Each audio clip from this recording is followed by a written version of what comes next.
What is up, guys? Welcome back to the channel. Welcome back to another video. In today's video, I'm going to be taking you guys along for a long training ride.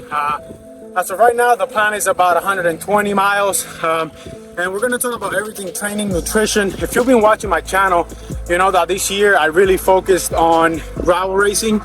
And some of those races were with Lifetime Grand Prix. And the three races that I really wanted to do was Unbound, Leadville, and SBT Gravel. Unfortunately, Leadville I didn't get picked for. That was probably one of the ones that I really wanted to do. SBT Gravel is coming in 3 weeks, so that's what we're training for. And Unbound, if you watch my videos, you'll know that I raced Unbound, and that's arguably one of the best days that I ever had on a bike. I finished second in my age category, men 16 to 29, and I finished 7th overall out of like 1,300 people, riders. So that was incredible. Arguably one of the best days that I ever had on a bike. And now we're training for SBT, which is in just 3 weeks time. So today is the last day that I have to kind of get in a long ride before we head into a little bit of a taper to freshen up for the race a little bit. So that is the plan. We're going to talk about how I fuel, the training that I've done previous to this, why I'm doing this long ride today, and then we're going to meet Tony. He's been in the channel before. He's flying out there with us. We're both doing SBT, the Black Horse, 130 miles I want to say, and 12,000 feet of climbing at altitude, which I'd never been to altitude before. So we'll see how that goes, but let's go back to this morning when I first woke up and see what I have for breakfast and all that, and then we'll go from there. All right, so let me show you guys what we're working with, because obviously the most important thing is having a good breakfast so it's sustainable and it keeps you full throughout the ride, especially in such a long ride. And sorry, I'm being a little bit quiet because Felicia's still sleeping. It's like 5:55 right now. So let me show you guys what we're working with here. All right, so I'm estimating this is going to be around 6 hours. So I got 6 gels. I honestly just got to get rid of this gel, so I'm just going to use them today. So SIS gel, 22 grams of carb each. I'm going to have 80 grams of carb on each bottle. Obviously, we're going to refill along the way.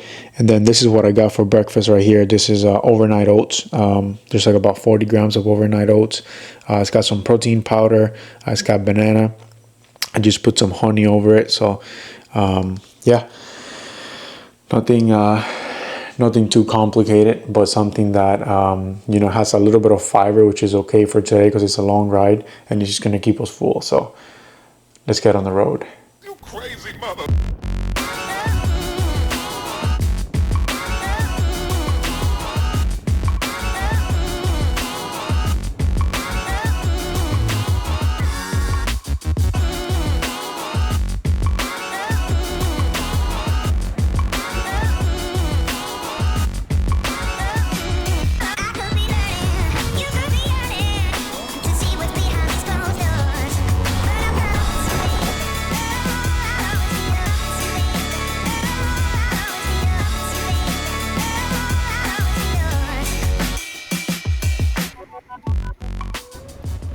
How we feeling, Tony? Freaking good. Feeling amazing. We're flying, Beautiful dude. views. We're like, Solid why? riding. Almost 70 miles in. And 301. 301. Freaking flying. Flying. Let's get some water. And this is our first stop. 3 hours in. Got like 70 or 80 miles. So I'm gonna go grab some hydration and keep killing it.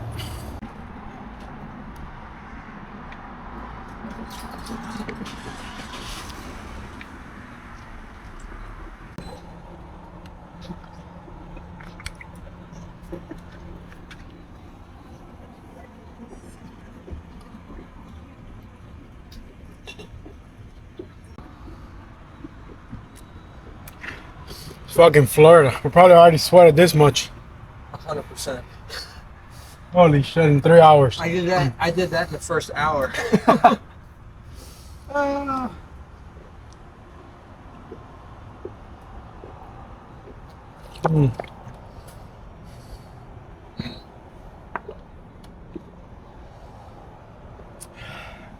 You know, it's funny when people say there's no climbs in Florida, but there's fucking headwind, it's freaking 100% humidity, 90 degrees. It's fucking brutal, man. But hey, it's only 9:45, and we're already like, if we do the 125, we're already more than halfway. We're like 70 miles in. That's insane. If we do the 100, we're only like freaking 30 miles. Like, that's cake. That would be easy. Yeah, exactly. So we'll keep going this way. We'll get to tree line, then we'll have to make a decision if we want to go the 120. I mean, we can go to Naples, and once we get to Naples, if we still feel good, we can find something else over there. But if we go this way to the 125, there's no turnaround. We gotta fucking do it. You have. So- You're committed. You're committed, yeah. So see what we come up with. All right. So now's the question: which one are we doing? I think we're doing Fort Myers Beach. Fort Myers Beach. All right. We're going up on the road again. Going for 120. Let's do it. Ah.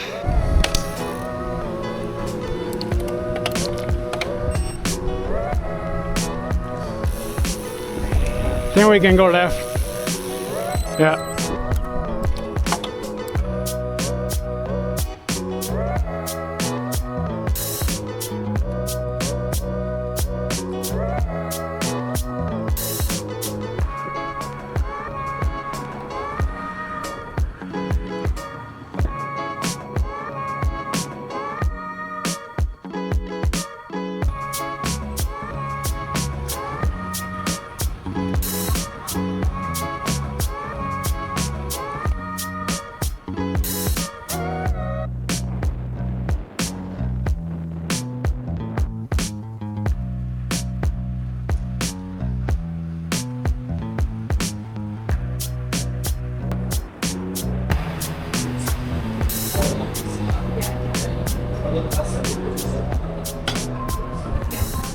Last stop, baby. We're at 109. This is the second and last stop. See right here. Oh, it's kind of dark. 22.5 average. Good. 109 miles, 4 hours and 49. 99 degrees. This is it, baby. Final stretch. How we feeling, Tony? Let's go. I'm ready to go. Legs are feeling good. He said he wants to do like another 20. I don't know about that. We're fucking cruising, man. We're 109 miles in. Average 22.6, even with all the stops that we had to do. That's insane. So we've been freaking flying, and we haven't even like really drafted of each other. We've been riding like side by side the whole time, which is crazy. I think I have like for 5 hours like 225 regular. Yep. Yeah, fucking crazy. No drafting. We've been smashing. Let's go. Getting in the mileage. Man, what an incredible ride that was yesterday. Ended up doing 127 miles. I'll put it right here on the screen so you guys can see it. I'll also link it in the description if you guys want to go and check it out on Strava. Also follow me there. You're more than welcome to. And yeah, man, what a fun freaking day. Ended up doing 127 miles, 5 hours and 45. And something really important that I didn't mention throughout the whole entire video was that going into that ride, I was already absolutely destroyed. So the day before the ride, Saturday, it was Felicia's birthday. So we went out and rode motocross. And motocross is such a high impact sport. It's crazy. And before that, I hadn't ridden motocross in about 5 months. And before those 5 months, probably another 5 months. So I was absolutely wrecked. My lower back, my legs, my quads, everything was absolutely destroyed. But I was already committed. I told Tony I was gonna do the ride with him, so had to do it. I'm gonna give you guys a little bit of context into you know, what I do, why I incorporate those long rides into my training, when do I incorporate them into my training, and also how to recover after. and fuel during. So, but before that, let me give you guys a little bit of context into Tony, because he's been in the channel twice now, and I never really talked about him. And Tony is an absolute animal. He's not just this regular guy who decided he wanted to go in the super long, hard ride with me. Tony's a pro triathlete, and this is his bread and butter. It is absolutely insane. When we were rolling over the 100-mile mark, he looks at me and says, well, right about now, I'm normally upping my cadence and getting ready to run a marathon. I was like, you're an absolute animal. There's no way I could get off this bike right now, 100 miles in, and run even 1 mile. Dude is an absolute animal. So what I like to do is I like to incorporate this really long Zone 2 rides at the end of a 3-week block. So I normally do 3 weeks on, 1 week off. So at the end of that 3-week block, the last Sunday, I'll have this really long Zone 2 rides from 4 to 6 hours, because I know that the week after that is gonna be a recovery week.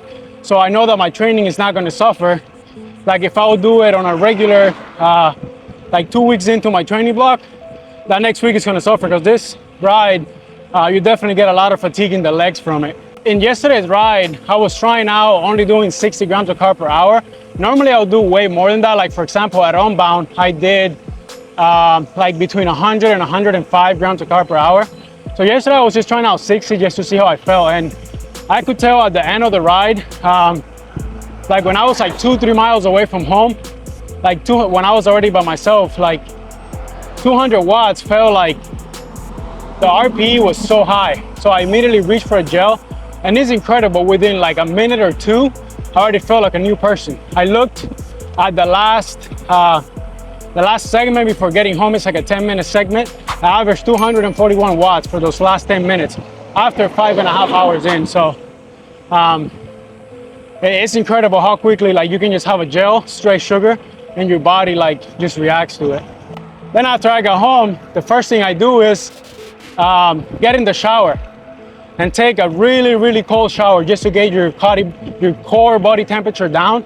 That is really, really important for like recovery and stuff. So that's the first thing I like to do, even before getting food and all that. That's the first thing I do, and then I go and I have my carbs, protein, whatever I'm gonna have for lunch right after the ride. But first thing I like to do is get in the shower, especially right here in Florida, because it's so hot, man. I like to get in the shower, get my body core temp down, and then do everything else after. Also, something I've been doing for about a week now, I got a set of the Normatec recovery boots, and I've been using them after rides and even before, just to get the blood flowing in the legs.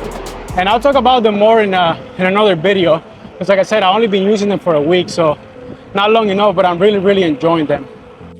That is going to be it for this one, guys. And if you watch all the way to the end, I really, really appreciate it. It means to me a lot more than you think. But go down in the comments and let me know, when do you guys add Zone 2 rides to your training?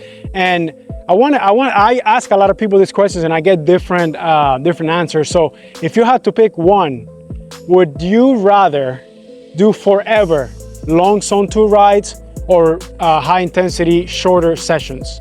Let me know in the comments down below. Me, I'll definitely pick long Zone 2 rides over like a more intense, shorter ride. So with that out of the way, guys, thank you so much for watching, and I'll see you on the next one. Peace.